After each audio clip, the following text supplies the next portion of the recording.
Good evening, everyone. So Virdee invited me to talk a little bit about something we're all passionate about, tax. Whether you're passionate, I think mainly about paying it or not paying it. So I'm going to do a very short presentation on actually probably sorting out some of the misconceptions out there of trying to save tax as a landlord, especially inheritance tax, passing it to your children. We all know that long-term investment in property will yield very good capital appreciation, and it remains a popular wealth asset because of that reason, and because there's limited supply and demand is always going to be high unless the government do something about it and build more affordable homes, which does have a good domino effect on the property industry in general. And you know, successive governments have always promised things but not delivered.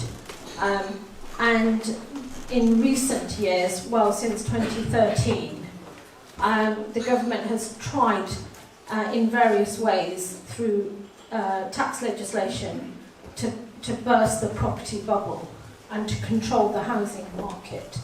And so really it's left landlords like yourselves really looking at their investment, especially with the recent reduction in mortgage interest relief, where you only get the 20% as opposed to a deduction against the turnover itself, with less cash than used to be the case. And so landlords are quite rightly looking for ways in order to mitigate their tax. And there are some misconceptions out there. You know, the one I hear the most is, well, I'll just put my properties into a company. I'll get full mortgage interest relief, and corporate tax is lower than personal tax. And while that is possible, it's a very, very narrow, specific situation where that will work. And I'll come on to that soon. So really, my presentation today is just going to cover some of the ways ownership of property can be held. I'm not going to be talking about income tax. It's more focused on inheritance tax and what landlords who've held their property portfolios for some time can do in order to pass it on or save and mitigate some tax thinking ahead. So my name's, by the way, my name's Sati. I've been in tax, covering the whole spectrum of tax, really, personal tax that is, for over 25 years. I work in London, I'm a tax director, and my work mainly focuses on advisory. Although I oversee compliance, my work is more advisory focused. And let's get on with it because we've got quite a lot to cover. So in the UK,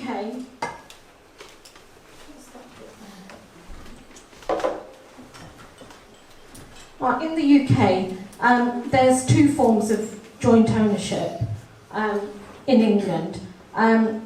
There's an important distinction between legal ownership and beneficial ownership, and I'll explain the difference. Legal ownership is where your name is on the title deeds at land registry. Often legal and beneficial ownership is shared by the same person, but tax follows the beneficial ownership. So I could have a property that I own and the land registry title deeds are in my name, but I could hold it as a beneficial entitlement to my son. And tax will follow the beneficial entitlement, so if it's an investment property and I'm renting it out, he will be paying the tax. So that's an important distinction.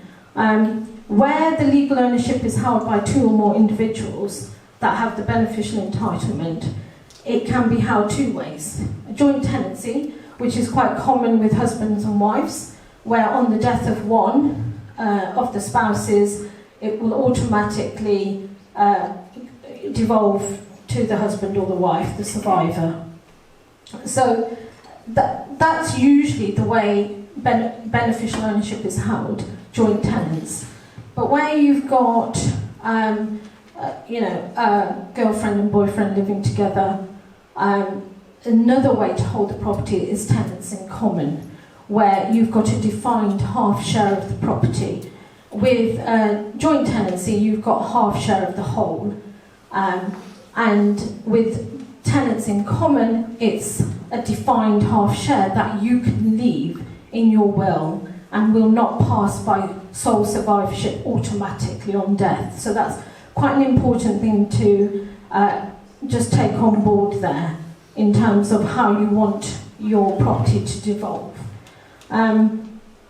So in the tenants in common situation, you can leave a greater or lesser extent to whoever you want. In terms of investment property, rental property, it can be split however you want the profits to be split, 70-30, whatever, as long as it's in line with the actual ownership. So that's just a little bit about the ownership of property, a little bit background there. As I mentioned, with unmarried couples, each co-owner should make a will dealing with the property on their death. Wills are quite important, obviously, but I bet there's quite a lot of people here that haven't drafted or had a will drafted. It's always something we should do, but we just don't get around to doing.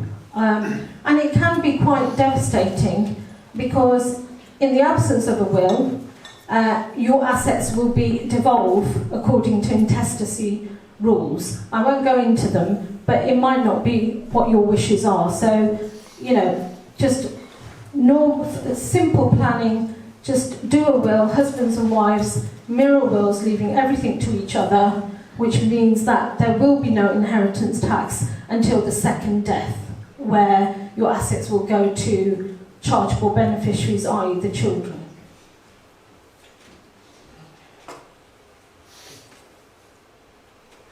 Now, inheritance tax, there's no magic wand, I'm afraid. I haven't come with any magic wands today.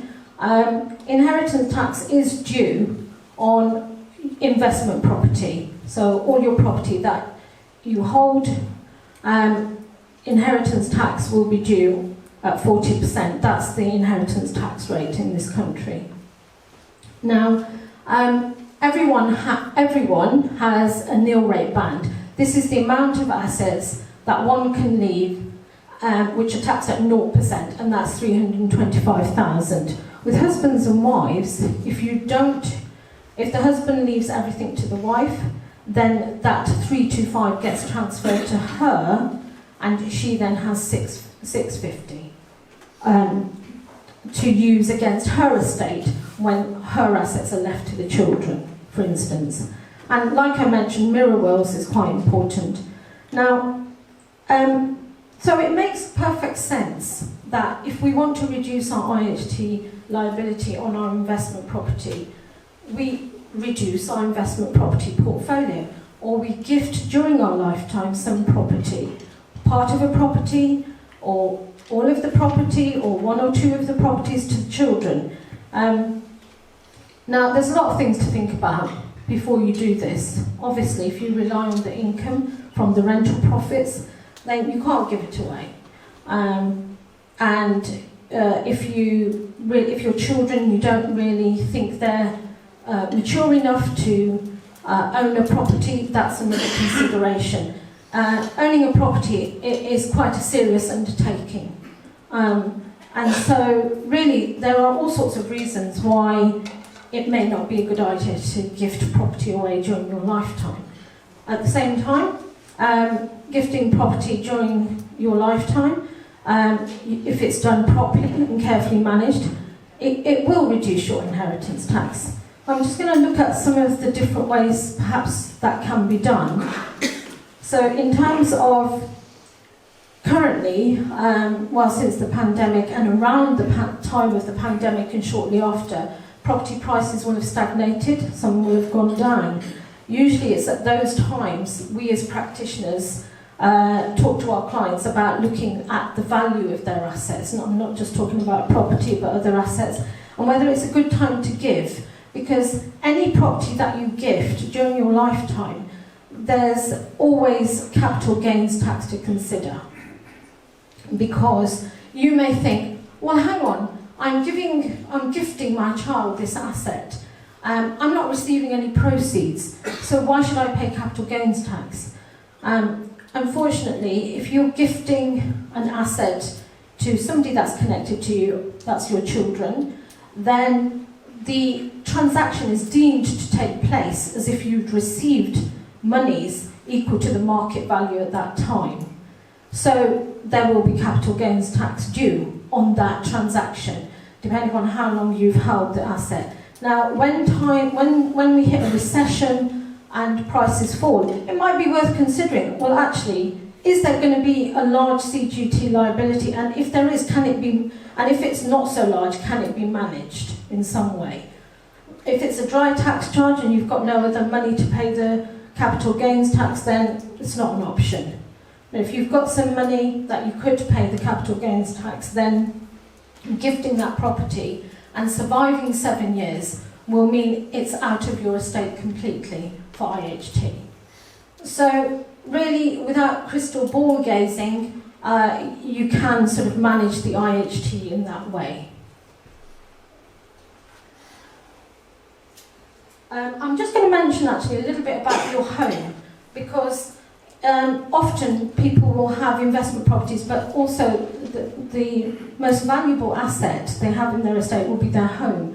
And there is very limited options in terms of saving tax in respect of your home, because you're living in it, and you know, if you give it away and you remain living in it, HMRC treat that as if you'd never given it away, and it will still fall back into your estate.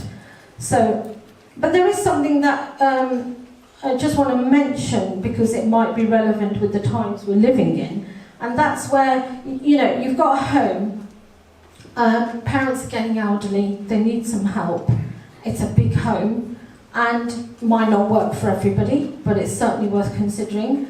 And the children, it's a big home, they can move in, a son with his wife could move in to spend time with their parents, look after their elderly parents. In that situation, it's called sharing arrangements, and if you give away half of the property to your son or whoever, and they live in the home, as long as you both parties pay their share of expenses, and the person that's gifted the half share doesn't pay more than their share, then that is a successful gift during lifetime of your home, and it can reduce your IHT. So just be mindful that there is an option there, and it's called sharing arrangements.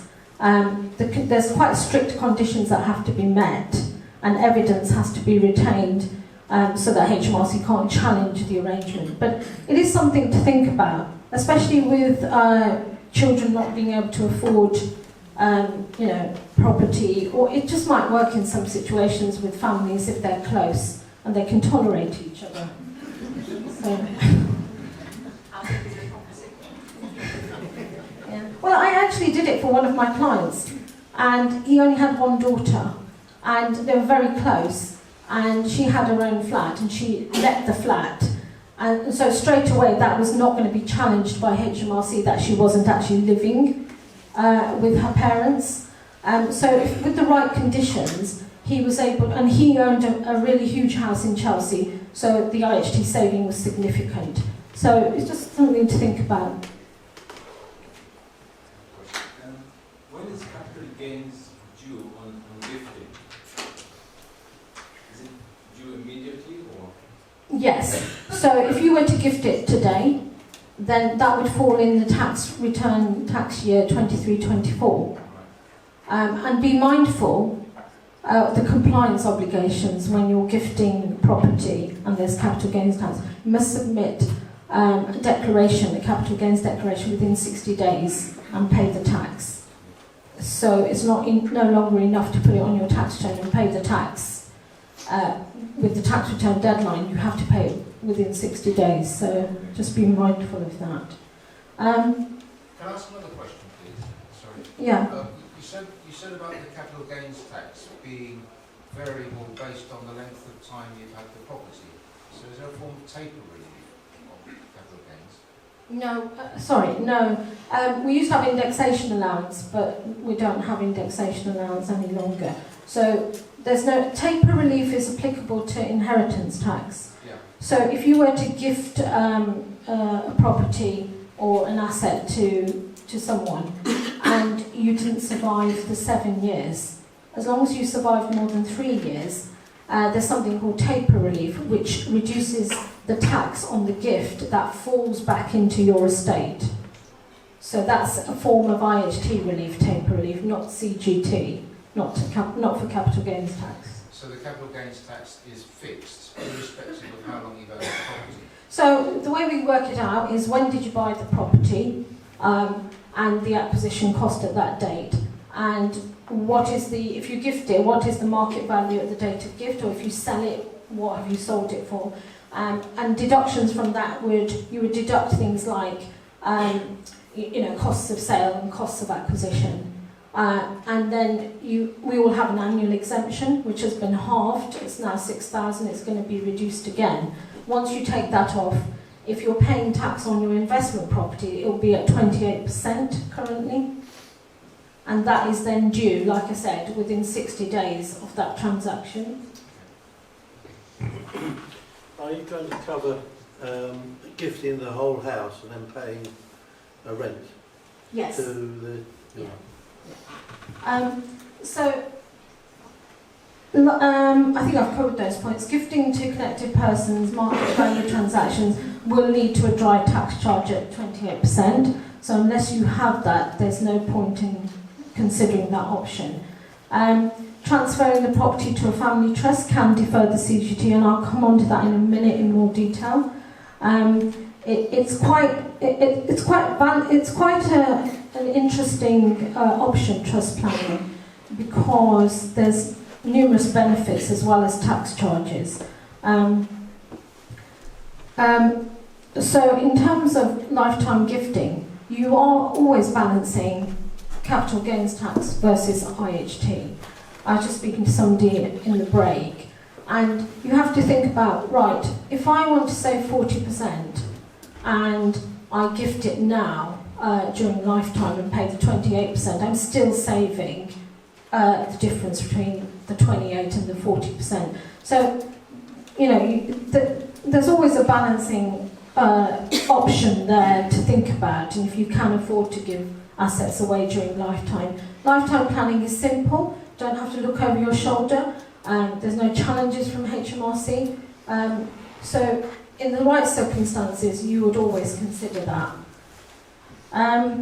Now, in terms of if you gift a property, I'm just going to talk about SDRT. If you gift a property and there's no mortgage on it, there is no SDRT. But if there is a mortgage on it, then the person you've gifted it is deemed to assume that mortgage and will have deemed to have paid that amount to you. So that amount to you, so that's chargeable consideration for them, on which they will then have to pay SDRT. Could you just say what SDLT is? Oh, sorry, stamp duty land tax. Sorry, I'm just using jargon. I just get so used to using it as a practitioner. So I'm just going to touch on trust planning, and it's by way of a very simple example, just to show you the tax efficiencies as well as the tax liabilities arising. Can I just ask you, if you've got the capital gains tax of 28%, inheritance tax of 40%, so if you keep the properties and then will them, will the children have to pay 50 or 60% tax? So if you have large inherent gains on your investment properties, you've got a choice. You leave them and they devolve according to your will, and your children will then receive them at the market value at the date of your death, which means that capital gains has been wiped out, but they'll pay 40%. They won't have to pay both. They don't pay both, and if they need to sell it shortly after your death and it hasn't gone up in value, they will then not pay any capital gains tax because there's no gain, right? Do you see, is that okay? Right, so let's just take a quick example. I've got some investment properties, and let's say they're worth 650, which is quite nice because that's the nil rate band that my husband and I have, 325 each. That's important because if we put that amount of value asset into a trust, there's no lifetime IHT, which is due on anything above that value at 20%. So if I wanted to put 3 million of my property into a trust, then the first 650 would be at 0% and the rest at 20%.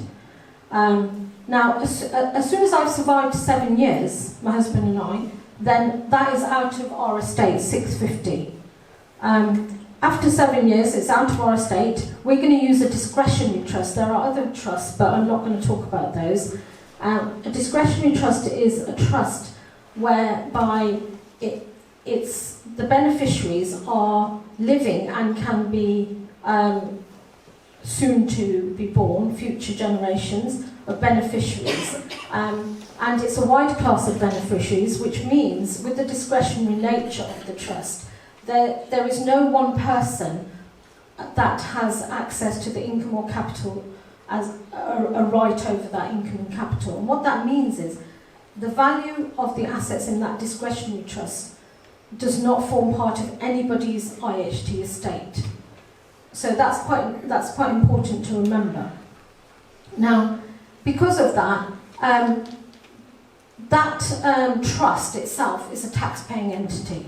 So there are exit charges, lifetime IHT exit charges, and 10-year charges that the trust pays every 10 years. Now, if you just park that there for a minute and I talk about the rest of it, if the properties are transferred into the trust, and the most important thing I want to just talk about here is that usually, as I mentioned before, if you gift to children, etc., there's capital gains tax to pay. If you're transferring your properties to a trust, the capital gains tax problem goes away. What I mean by that, there is no immediate capital gains tax to pay. It gets deferred into the trust. And it then becomes the trust problem. So, now, but that means you're able to do that. You're able to gift the assets into the trust and there's no immediate tax charges. We put our property into the trust.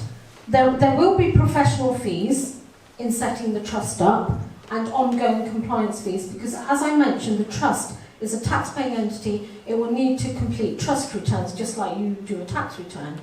The rental profits will be taxed at 45%.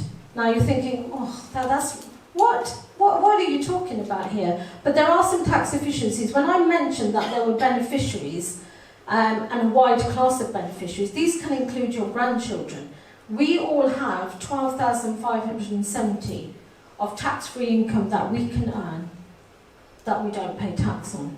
And then we all have basic rate tax bands where we pay 20%. Now, the tax efficiencies happen here. Those rental profits can be distributed to grandchildren, for instance, for their upkeep and their expenses. They will then do a tax return to reclaim quite a lot of that 45% back, obviously depending on the figures. So although the tax return, or the trust has paid the tax at 45%, the children or the grandchildren, depending on their circumstances, will then receive distributions. They will then do a tax return and reclaim some of that tax back, most of it, depending on the situation. So there are tax efficiencies to be had there. But after 7 years, we've saved £260,000. Now, the other benefits of a trust are that it protects the assets. Now, remember when I said you might not want to give your property to your son or daughter, however delightful they are, you don't think they're mature enough to own a property. Putting them in a trust gives you retain the control over those assets because you're the trustees. And what it means is you control how, when, and or whatever they get from the trust. So you do have an awful lot of control. And the most important thing is that it's protected. You've protected that asset from third-party claims, such as divorce or whatever third-party claims may come along and want that asset. So you've had asset protection, you've retained control, but at the same time you've given it away. So that's a very, very simplified version of trust planning, which can get very complex. Yeah, in the back there. Yes. Question. So, in my situation, I'm over my own children, and I've got a will, and the people that I want them to benefit are back in Africa. Do they still have to pay the inheritance tax, and they have to pay? Yeah, that's a really good question. Yeah. Because UK property is situated in the UK, whoever it's owned by, they will always pay capital gains tax and inheritance tax because it's a UK situs asset, which means it's here. Okay?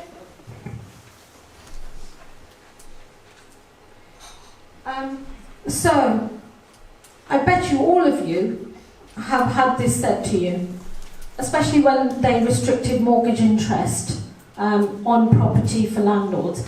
Or just put it into a company, because companies can deduct 100% of the mortgage interest and they pay a lower tax rate, corporation tax rate, than you will at 40 or 45%.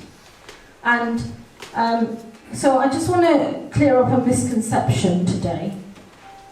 While that might work for very limited people and portfolios, whenever you transfer property into a company and you are the shareholder, and the people that transfer the asset into and the people that own the company, there will be a capital gains tax charge. And there will also be stamp duty land tax, even though there is no mortgage and even though it's been gifted to your company. So that I just want to clear that up first. So in terms of, there is a relief called incorporation relief, which applies automatically and only applies in very limited circumstances, which are these. If you've got a substantial investment property portfolio, and I mean several properties, high value, and it is a business, and I'll just come back to that in a minute, then you may be able to claim incorporation relief. And the conditions are quite strict. It should be a business, and when I mean a business, I mean there was a case, a recent case called the Ramsey case, and in that case there was a lady who had a caravan. She had lots of caravans. She was running the business, the holiday business, as a business because she was spending at least 20 hours of her time per week in managing the various aspects of that business. And the taxpayer won the case. And in order for HMRC to give you incorporation relief, they're going to want to know that you're not carrying out a passive investment activity. And that would be, I own 2 homes. That is a passive investment activity. You may think it's your business, and there's no definition of business in tax legislation. It's what a normal person would think a business is. Now, why isn't holding 2 properties a business and holding 12 a business? And it all comes down to what you're actually doing in that business. And if you're collecting just rents and you're not doing anything else and it's just managing itself by managing agents, then you will not get incorporation relief. As well as those conditions listed there, that the business has to be transferred as a going concern, everything goes into the company, and what you receive in exchange for putting everything into the company is the shares. You can usually set up a director's loan account, so you're saying, well, the company owes me this amount of money, whatever the value is, and at a later stage I can extract my director's loan account tax-free from the rental profits. So if it works, there's lots of benefits, as well as having 100% deduction for interest relief, for the mortgage interest. So now the SDLT is quite complex to talk about because for practitioners it's quite complex, but if your business that you hold has several properties and you hold it in a proper partnership with someone else or with your husband and wife, and you submit partnership tax returns and you have a partnership agreement, and you've had that partnership going for at least 3 years, then SDLT, there is a form of SDLT relief, because ordinarily, as I mentioned, SDLT will be due when property goes into a company. But in this situation, incorporation relief can work, and it can work to give you full SDLT relief as well. So just by that quick summary, it's very complex. I have done incorporations, we have done incorporations, and they've been for partnerships that own £500 million worth of properties. So in those situations, it's clear that is a business, and there would be no challenge from HMRC. And then there's all of those things in between, where there's 2 properties or there's 20 properties. But it's quite a complex area, so I've tried to kind of cover that quickly. And there I'm just talking about, is my letting activity a business? And I've already covered those things there. And the Ramsey case, where it was decided that 20 hours a week, according to HMRC, you spending that in the business would be a business. So I'll just go to the next page. So I've talked about, most of you are here are landlords that have had your properties for some time, but if you're thinking about embarking on a property portfolio business, then it might make sense, to start a property business and set up a company and have the company buy the property in the beginning to save all the heartache of trying to transfer in and mitigate tax and things. And it can work quite well. You can set up the company. The owner sells to the company the value. Either the company owner can buy the property and immediately transfer it into the company with the director's loan outstanding for that amount. And like I mentioned, they can withdraw that tax-free later. Or the company itself can buy the property. And I know that quite a lot of people have found success in setting up a company and going to the bank and arranging the mortgage through the company. Banks are more willing to do that. Whereas I remember in years gone by that wasn't the case, but it is now. And so what you'd get is the mortgage interest, full deduction, and you'd get a lower rate of income tax and capital gains tax.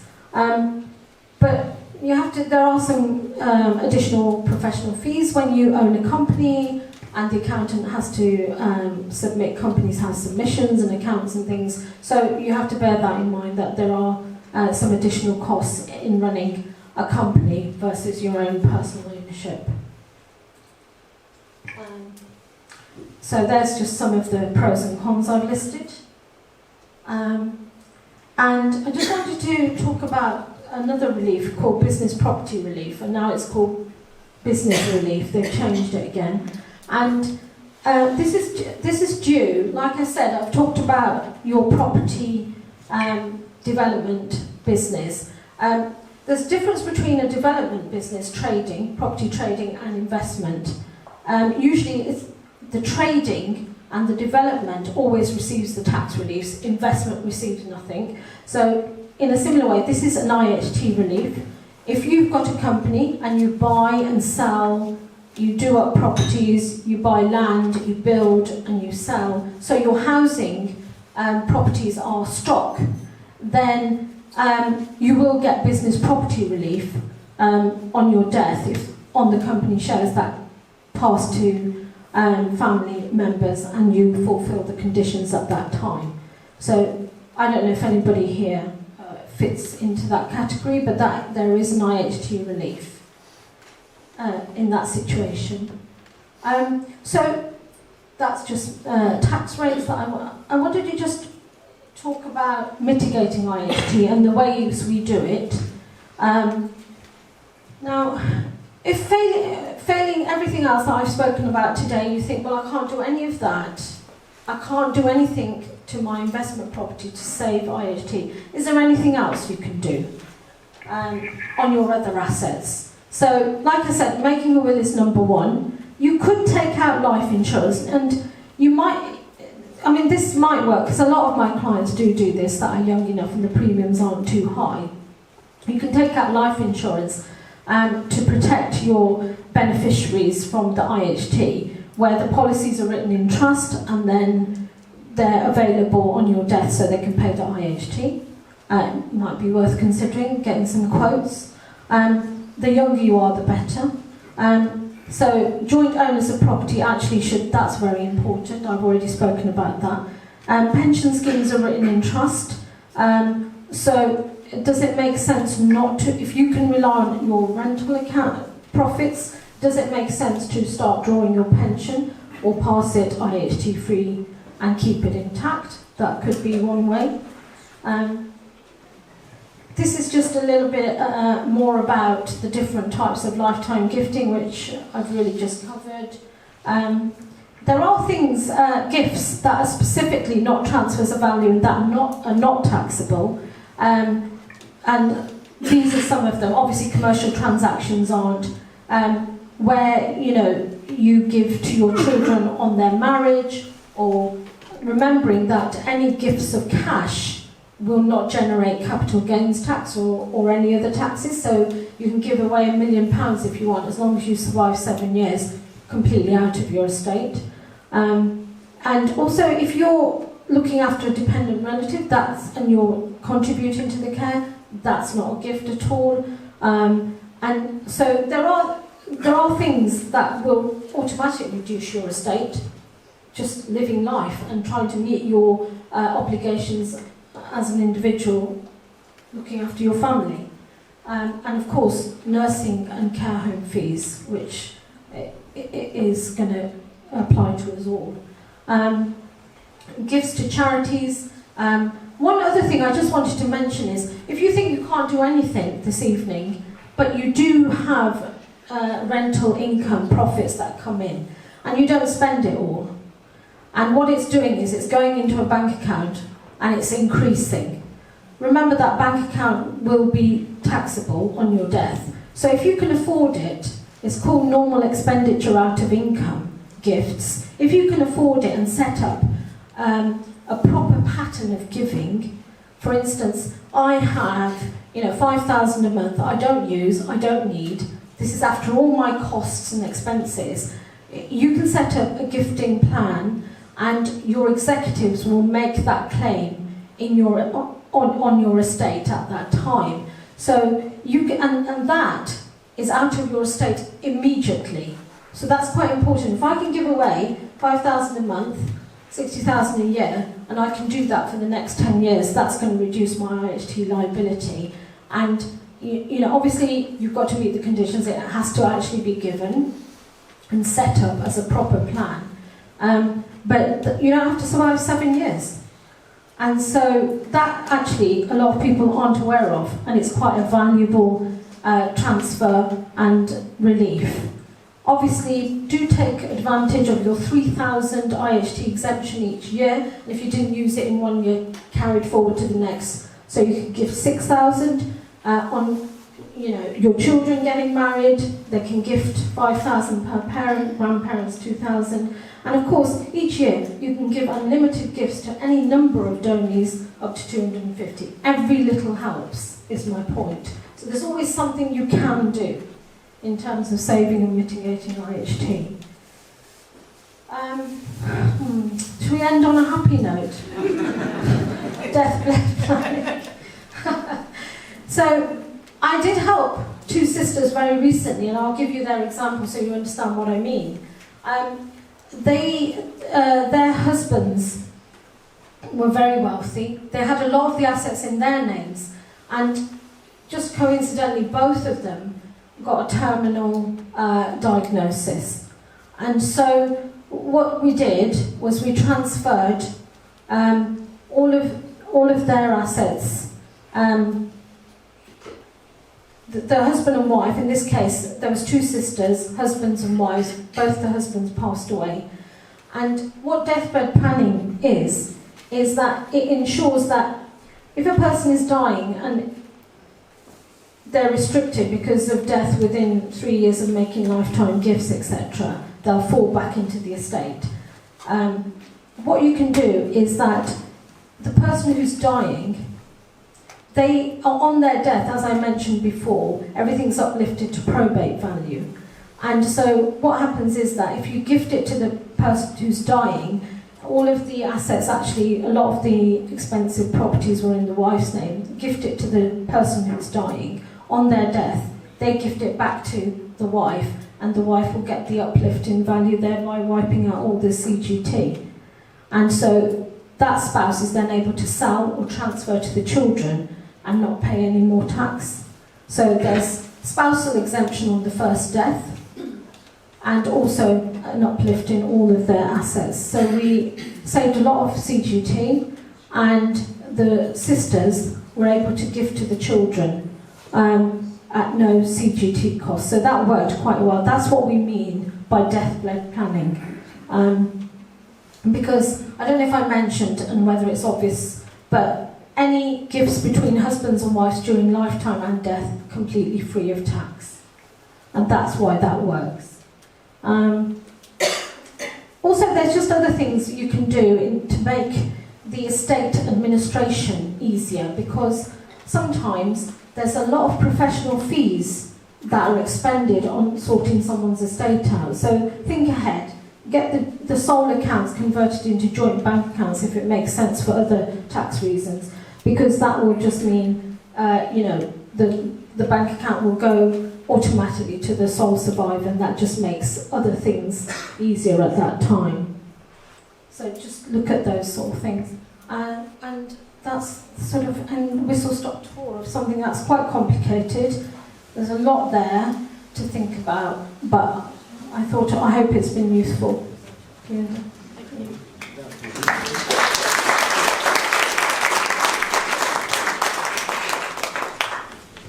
I don't know if there's any questions, but I'm going to be... have we got time, Davinda, for questions? Afterwards. Afterwards, yeah. Just come and find me.